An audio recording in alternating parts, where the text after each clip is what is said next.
नमस्कार,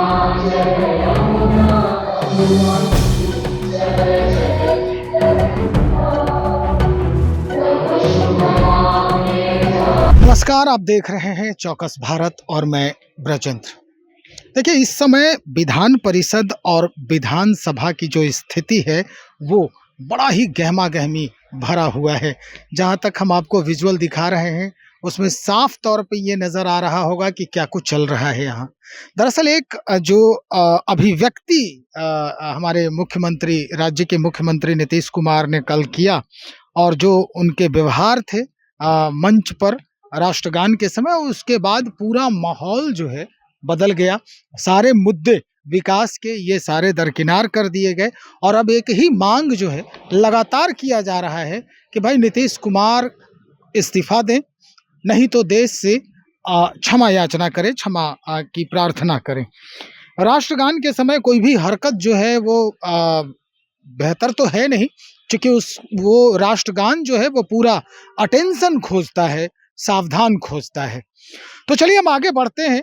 विधान परिषद की जो नेता प्रतिपक्ष हैं राबड़ी देवी, या कहें कि पूर्व मुख्यमंत्री राबड़ी देवी, ने भी बयान दिया है कि अगर नीतीश कुमार जी का दिमागी हालत ठीक नहीं है तो वो इस्तीफा देकर अपने बेटे निशांत को मुख्यमंत्री बना दें। अब किस बाबत ये बात राबड़ी देवी कह रही हैं ये समझना बहुत जरूरी है, और ये भी समझना जरूरी है कि अचानक से ये निशांत कुमार का नाम राबड़ी देवी की जुबान से क्यों आ रहा है। कई ऐसे सवाल हैं इसके पीछे, कई ऐसे कारण हो सकते हैं। हम इन सारे कारणों को जानेंगे एक एक करके, लेकिन इस बात का जो जवाब है, यानी राबड़ी देवी के जवाब में जो अशोक चौधरी हैं, फिल वक्त बिहार सरकार के मंत्री हैं, उन्होंने जवाब दिया है। तो चलिए सबसे पहले हम राबड़ी देवी का वो बयान सुनते हैं कि उन्होंने मीडिया से मुखातिब होकर क्या कुछ कहा है नीतीश कुमार के लिए। बहुत देश का अपमान हुआ है, राष्ट्रगान का अपमान हुआ है, बिहार के शर्मसार किए, देश के शर्मसार करने। क्या मांग करेंगे मैडम? अगर दिमागी उनका ठीक नहीं है,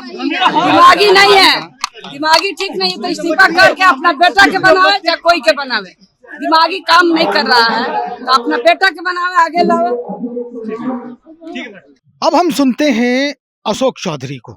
अशोक चौधरी इस पूरे बयान पर, राबड़ी देवी के पूरे बयान पर अशोक चौधरी क्या कुछ कह रहे हैं ये जरा सुनने, उसके बाद हम आपसे भी जानेंगे कि आपके जहन में क्या कुछ चल रहा है। सुनिए अशोक चौधरी क्या कुछ कह रहे हैं। इसलिए कि नीतीश कुमार हमेशा परिवारवाद के विरोध में बात करते हैं, तो वो लोग तो चाहते हैं कि इसमें नीतीश कुमार को घेरा जाए। ये तो निर्णय नीतीश जी को करना है ना, कब उनके बेटे आएंगे, कब वो आएंगे।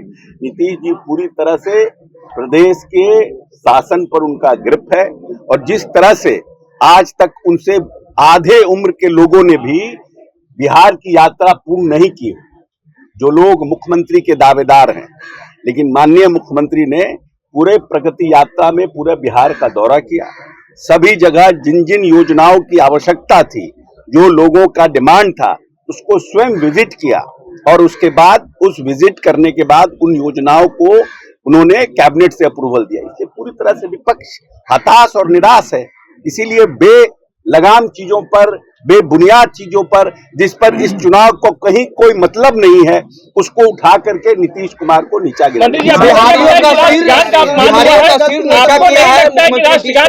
तेजस्वी यादव ने कहा है पूरा तेजस्वी यादव के हम स्पोक्स पर्सन हैं, जो तेजस्वी यादव कहेंगे।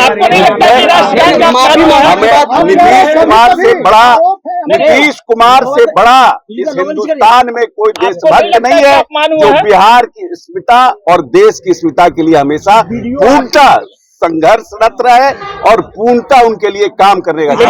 भाई साफ तौर पे इनका आरोप है कि वो तो परिवारवाद के शिकार हो ही गए हैं। क्या चाहते हैं कि जो इस पूरे व्यवस्था से अलग है उसको भी परिवारवाद के अग्नि में ढकेल दिया जाए। कुछ इसी तरह की बात जो है अशोक चौधरी कहते नजर आ रहे हैं। लेकिन एक बात उन्होंने कहा है कि अगर निशांत को लाना ही होगा राजनीतिक पटल पर या मुख्यमंत्री बनाना ही होगा तो ये खुद नीतीश कुमार डिसाइड करेंगे, क्योंकि पार्टी के अगर नेता कहें तो वही हैं, या पिता कहें निशांत कुमार के तो वही हैं। वो पूरा डिसीजन ले सकते हैं अपने बेटे के लिए कि उन्हें क्या कुछ करना है, क्या नहीं करना है।